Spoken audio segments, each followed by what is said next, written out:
दोस्तों स्वागत है मेरे नए YouTube चैनल में जिसका नाम है BTC बिहाइंड द कैमरा। आज मेरे साथ इंडस्ट्री के टीवी इंडस्ट्री और फिल्म इंडस्ट्री के दोनों कह सकते हैं हम दादा बैठे हुए हैं और दादा का डिपार्टमेंट है मेकअप डिपार्टमेंट। दादा मैं आपका नाम जान सकता हूँ? रमेश। अच्छा। निक नेम सोनू है मेरा। अच्छा। निकनेम सोनू है और रमेश के नाम से आपको लोग जानते हैं। तो कितने दिनों से दादा आप इस इंडस्ट्री में हैं? देखिए वो तो ठीक काफ़ी टाइम तो काफ़ी हो चुका है, तकरीबन मैं 18 से 20 साल से काम कर रहा हूँ। अच्छा। और आपको उसके बारे में तो मतलब 18 से 20 साल में काम कर रहे हैं, तो क्या क्या दादा आपने किया है? काम तो बहुत कुछ किया है अभी इतना 2 से 3। जैसे टीवी सीरियल फिल्म कोई ऐसा कोई शो है जो सबसे ज़्यादा फेमस हो पूरे इंडिया में? देखिए मेरी जो अगर मैं शुरुआत करूं तो मैंने स्टार्ट किया था 99-2000।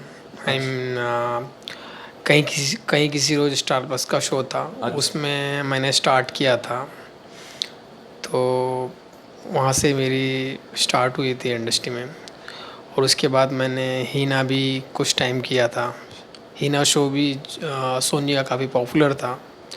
अगर मैं सबसे मेरा फेवरेट शो की बात करूँ तो मुझे ज़्यादा अच्छा लगा है फेयर फाइल में काम करना। दादा का सबसे अच्छा जी टीवी का एक शो आता था, आप लोग भी जानते होंगे, फियर फाइल्स। तो दादा उसमें क्या भूत लोगों को बनाते थे कि क्या मेकअप डिपार्टमेंट में क्या काम था? उसमें गेटअप, क्योंकि मेरे ख्याल से गेटअप का भी काम होता है आई थिंक। जी हाँ, उसमें गेटअप तो बहुत ज़्यादा होते हैं। डिपेंड जो रेकमेंड होता है, क्रिएटिव जो भी रेकमेंड करते हैं कि हमें ऐसा गेटअप चाहिए, तो उस तरह का गेटअप हम उनको करके देते हैं। अच्छा। अच्छा, एक दादा का डिपार्टमेंट इतना अच्छा है कि भाई अच्छा चेहरा चमकाने में इनका बहुत बड़ा योगदान होता है। और फिल्म इंडस्ट्री में सबका डिपार्टमेंट एक बंधा हुआ है। अगर इनके काम में लगता है कि फॉल्ट है तो डायरेक्टर को कैमरा रोक के बोलते हैं कि आप प्लीज़ एक्टर को क्या बाल बाल संवारना है, ऐसा कुछ। जी हाँ, देखिए आर्टिस्ट की जो मॉर्निंग की स्टार्ट होती है वो हम से होती है। तो आर्टिस्ट आते हैं, हम उनका मेकअप करते हैं और अपनी तरफ से उनको पूरी तरह से रेडी करके हम उनको सेट पे भेजते हैं। उसके बाद जब सेट पे कुछ भी डायरेक्टर के हिसाब से या क्रिएटिव के हिसाब से लगता है कि ये चीज़ें ठीक नहीं हैं, तो हम उनको करेक्ट करके देते हैं। करेक्ट करके आप उसको देते हैं। तो दादा एक बात बताओ कि अगर कोई आदमी मेकअप आर्टिस्ट बनना चाहे इंडिया में, तो उसके लिए उसको क्या करना होता होगा? देखिए मेकअप आर्टिस्ट बनना आपको मैं तो एक ही बात बोलता हूँ, जो भी बच्चे, जो भी यंग जनरेशन जो आज कोर्स कर रहे हैं, देखिए कोर्स करना ठीक है, लेकिन आपको डोर टू डोर वर्क करना, आई मीन फील्ड वर्क करना आके, वो बहुत ज़रूरी है।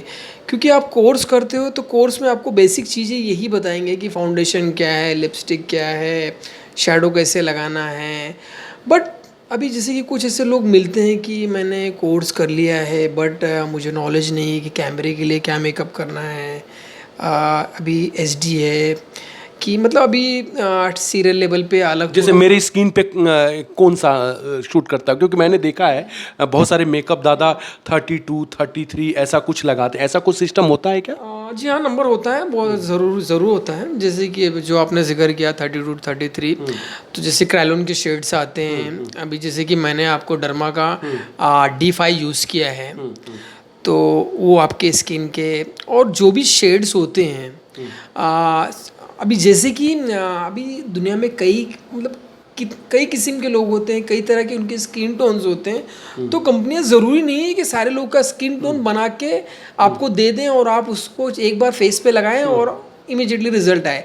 तो ऐसा नहीं होता है। हमको दो से तीन शेड में उनको मिक्सअप करना होता है, आई मीन मिक्सअप करना होता है, और उसके बाद हम उनको फेस के ऊपर अप्लाई करते हैं। तो दादा एक बात बताओ, आपने जब शुरुआत किया तो आप क्या कोई कोर्स किए थे कि या खुद मतलब कि किसी को असिस्ट किए थे? नहीं, मैंने कोर्स नहीं किया था। मैं अपने गुरु जो मेरे हैं, मैं उनका नाम आप लोग को लेना चाहता हूँ। हाँ हाँ, मेरे गुरु हैं पंडित दादा, जो शायद अब इस दुनिया में नहीं हैं। मतलब मैं उनके बारे में बहुत कुछ, मतलब आप यकीन करें, जब मैं उनके साथ में ज्वाइन हुआ था तो मुझे मतलब उनका इतना ज़्यादा इंडस्ट्री में, जैसे कि आज लोग पर्सनल करते हैं, तो दादा मतलब ऐसा पर्सनल करते थे कि उनके घर पे खुद सेलिब्रिटी आते थे। दादर में दादा रहते हैं, दादर शिवाजी पार्क, तो उनके घर पे सेलिब्रिटी आते थे, मेकअप करके चले जाते थे सेट पे।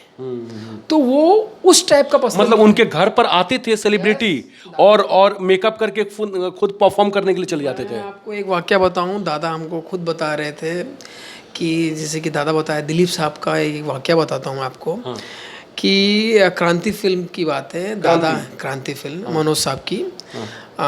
तो उसमें दादा को दिलीप साहब इतना ज़्यादा पसंद करते थे कि दादा सेट पे नहीं आए थे, दिलीप साहब ने मतलब रेडी होने से साफ साफ मना कर दिया था कि जब दादा आएंगे उसके बाद ही मैं रेडी हूँगा और उसके बाद ही मैं शॉट दूंगा। दिलीप साहब जैसे सुपरस्टार किसी व्यक्ति के लिए, मेकअप आर्टिस्ट के लिए जिसमें सरस्वती बसता हो, कितना सम्मान हो सकता है कि बिना उनके आए वो शॉट दिए नहीं। जी हाँ, बिल्कुल।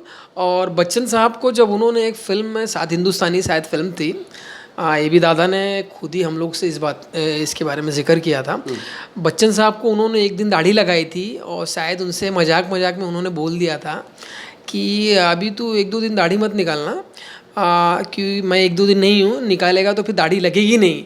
तो शायद ये वाक़या ऐसा है कि बच्चन साहब शायद उन्होंने सही में मजाक में ही दादा ने बोला था, लेकिन उन्होंने दाढ़ी रात को पैकअप के बाद उन्होंने दाढ़ी नहीं निकाला और सुबह उसी तरह से वो आए। नहीं, ये बात बिल्कुल सत्य है और मैंने भी कहीं सुना है कि इस तरह की घटना घटी थी कि बच्चन साहब ने दाढ़ी नहीं निकाला था। इस तरह की मैं बात सुना था, पर ये नहीं जानता कि जिस दादा का आप नाम ले रहे हैं, पंडरी दादा के वजह से उन्होंने नहीं लगाया कि भाई की प्रॉब्लम हो सकता है, ऐसा फिर लगेगा नहीं। मजाक मजाक में उनसे कह दिया है कि भैया ये दाढ़ी आज लगी है, अब आप इसे निकालिएगा मत, क्योंकि कल हो सकता है मैं रहूँ ना रहूँ, तो आपकी दाढ़ी वैसे नहीं लगेगी।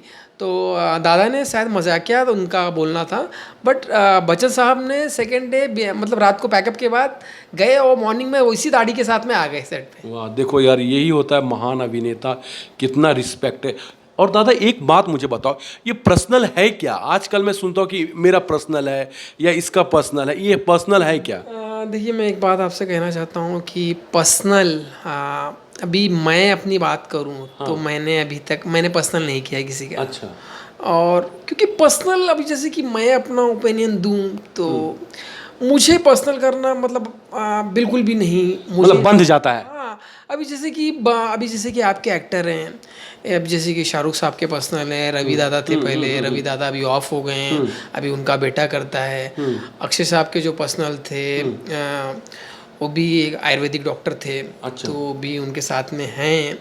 बट क्या होता है, पर्सनल करने के साथ साथ आप बन जाते हो कि आप कहीं जा नहीं सकते हो। अगर आपका आर्टिस्ट मेकअप रूम के अंदर है तो आपको मेकअप रूम के बाहर चेयर डाल के बैठना है, आप मेकअप रूम से कहीं दूर नहीं जा सकते हो। अगर आप दूर गए उसी टाइम पे अगर शॉट रेडी है, अगर सर को बुला लिया गया, अगर सर पहुंच गए और आप एंड टाइम पे नहीं पहुंचे तो आपको 2 बातें सुननी पड़ती है। अच्छा दादा, एक बात बताओ, आप तो हर जगह सेट पे एक्टिंग करते हो, मतलब सॉरी मेकअप करते हो, हम तो खुद एक्टर है, तो परफॉर्मेंस से आपको लग जाता है कि यार ये अच्छा एक्टर है या बुरा एक्टर है? कभी फील होता है ऐसा? हाँ, ज़रूर। क्योंकि मैं इस चीज़ को बहुत ही करीब से नोटिस करता हूँ कि एक एक्टर किस टाइप के हैं, मतलब अच्छे हैं या कैसे हैं। हालांकि मैं किसी के बारे में ये नहीं कहना चाहूँगा कि वो बुरे हैं, हालांकि सभी अच्छे होते हैं, लेकिन फिर भी होता तो है कि कुछ अच्छे होते हैं, कुछ बुरे होते हैं। और मैं एक्टर के बारे में जहाँ तक अपना ओपिनियन ये देखता हूँ कि उनका जो अपना एक अलग ही स्टाइल होता है कि बहुत कम। अब जैसे कि मैं एक्टर से एक ही चीज़ की गुजारिश करना चाहूँगा कि आप टेक्नीशियन को, जो टेक्नीशियन है जो आपके साथ में अब सपोज़ मैं मेकअप और हेयर की बात करता हूँ, एक एक्टर की शुरुआत, एक जो एक्टर हो, चाहे वो बच्चन साहब हो, चाहे शाहरुख साहब हो, चाहे ए टू जेड कोई भी हो एक्टर हो, चाहे फिल्म के एक्टर हो या टीवी के एक्टर, उनकी जो शुरुआत होती है मॉर्निंग में जब वो आते हैं तो सबसे पहले उनकी शुरुआत ना तो डायरेक्टर से होती है ना प्रोड्यूसर से होती है। उनकी शुरुआत मेकअप है, हेयर और ड्रेस दादा या स्पॉट दादा इनसे होती। तो मैं उनसे बस एक ही चीज़ गुजारिश करना चाहूँगा सर, आप लोगों मैं हाथ जोड़ के, कि आप लोग टेक्नीशियन को जो आपके आसपास में हैं उनको थोड़ा सा अपना समझें। ये बहुत अच्छी बात बोला दोस्तों, ये बहुत बड़ी बात बोल दिया उन्होंने कि कोई भी एक्टर की शुरुआत है ना मेकअप दादा के साथ ही होता है। बिना मेकअप के सबसे पहले हम आके इन्हीं का दर्शन करते हैं, बाद में हम सेट पे देखते हैं डायरेक्टर कौन है, प्रोड्यूसर कौन है, क्रिएटिव कौन है या एक्ट्रेस कौन है। तो यार बहुत अच्छी बात है कि इन लोगों से यार अच्छा सलूक या दो मीठी बातें ज़रूर बोला जाए। सॉरी, आपने क्या बोला? दो बातें ज़रूर मीठी बोला जाए, अच्छा से बिहेव किया जी जाए। हाँ, मैं यही एक्टरों से यही सर आप लोगों से गुजारिश करना चाहूँगा कि आप टेक्नीशियन से आपका बिहेवियर बहुत अच्छा होना चाहिए। अभी देखिए उनका अभी सबसे इम्पोर्टेंट चीज़ क्या है कि वो पूरा अपना, अभी जैसे कि मैं टीवी की बात कर लूँ तो मॉर्निंग में हम 7 बजे घर छोड़ते हैं और रात को हम का तकरीबन 7 बजे घर छोड़ के 8 बजे हमको सेट पे आना होता है, क्योंकि सबसे पहले हम ही लोग को आना पड़ता है मेकअप स्टार्ट करने के लिए, क्योंकि हम 8 बजे आते हैं, एक्टर का कॉल टाइम लास्ट पैकअप तक जाते हैं। पैकअप तक हम लोग जाते हैं। तो ये समझ लीजिए हमारी, अगर कोई भी शो अगर से 6 मंथ चल रहा है या 200 एपिसोड, कुछ ऐसे शो हैं जो 2-2 हज़ार एपिसोड चले हैं, जैसे कि तारक मेहता है, भाभी जी घर पे हैं। जी जी। तो सर अभी जो एक दिन में आदमी के बंदे के पास में सिर्फ 24 घंटे ही होते हैं, तो 24 घंटे में ये समझ लीजिए हम सेट पे 18 घंटा हम सेट पे रहते हैं। तो मतलब समझ लीजिए सर घर पे जाते हैं, सिर्फ नहा धो के 2-4 घंटा सो के वापस से यहाँ पे फिर मॉर्निंग में आ जाते हैं शिफ्ट। मॉर्निंग में आ जाते हैं। तो हमारा लोग का पूरा फोकस यही होता है कि हम, जैसे कि मैं अपने डिपार्टमेंट की बात करूँ, मेकअप की बात करूँ, तो हमारा पूरा फोकस यही होता है कि हम एक्टर को कितना खूबसूरत दिखाएं, कितना अच्छा दिखाएं कि वो ज़्यादा से ज़्यादा कैमरे पे अच्छे लगे और उससे हर एक चीज़ प्रोग्रेस पे आती है। तो मतलब ये आपको पता चल जाता है बुरा एक्टर और अच्छे एक्टर की बातें। मैं रिवर्स में बातें करना चाहूँगा, पिछली बात कि ये अच्छा एक्टर है, ये बुरा एक्टर है, ये आपको फील पता चल जाता है। इसका रेंज कहाँ तक है, ये क्या कर सकता है? बिल्कुल हमको मालूम चल जाता है कि ये मतलब अब जैसे कि एक कहावत है कि कुछ लोग बोलते हैं ना कि हाँ भाई ये लंबी रेस का घोड़ा है, तो ये चीज़ें हमको क्लियर मालूम चल जाती है जब हम उनको परफॉर्मेंस के टाइम पे देखते हैं, जब उनका बिहेवियर देखते हैं। स्पेशली देखिए परफॉर्मेंस तो मैं कौन सा एक्टर कितना अच्छा है ये मैं बात नहीं करना चाहूँगा, लेकिन आपके बिहेवियर से आप कितना आगे प्रोग्रेस करते हैं वो इंपॉर्टेंट चीज़ होती है। मतलब कि आप अच्छे इंसान होना बहुत ही ज़रूरी बात। बहुत ही इंपॉर्टेंट चीज़ है कि आपका एक अच्छा इंसान होना। आप एक जो भी अगर कोई भी जो भी बंदा सुन रहा है ये इंटरव्यू, मैं उनके लिए एक ही बात कहना चाहूँगा, अगर वो टेक्नीशियन मेकअप आर्टिस्ट बनना चाहें, हेयर स्टाइलिस्ट बनना चाहें, DOP director A to Z जो भी बनना चाहें या एक्टर बनना चाहें, तो बस मैं उनसे हर बंदे से एक ही चीज़ कहना चाहूँगा, आप एक अच्छा टेक्नीशियन नहीं बन सकते हो, नहीं बन सकते, लेकिन एक आप अच्छा इंसान ज़रूर बन सकते हो। और आपको एक अच्छा एक्टर, एक अच्छा डायरेक्टर, एक अच्छा डीओपी या एक अच्छा मेकअप आर्टिस्ट, वो तो आपके हाथ में है। ये एक बड़ा मेकअप आर्टिस्ट बनना वो आपके हाथ में है, वो जैसा भी रहेगा वो तो ठीक है, लेकिन एक अच्छा इंसान तो बनना आपके हाथ में है। अच्छा, मेकअप में कोई अगर हाथ आजमाना चाहे तो उसको सीधा मतलब असिस्ट करना पड़े, है ना?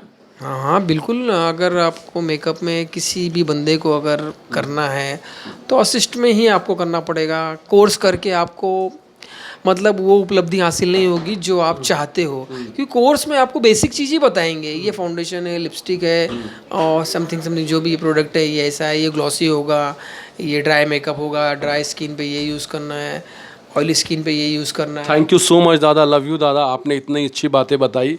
और मैं चाहूँगा कि बहुत अच्छी 2-3 चीज़ें जो इन्होंने बताई जो मैं जानता नहीं था, और हर एक्टर को मैं बोलूँगा भाई कि मैं एक्टर जात हूँ, एक्टर समाज हूँ भाई, मेकअप दादा का सम्मान करें। यही है जो आपके चेहरे के पैचेस को छुपाते हैं और आपको सुंदर दिखाते हैं। Thank you so much, love you दादा, thank you, thank you, thank you, thank you, thank you, thank you.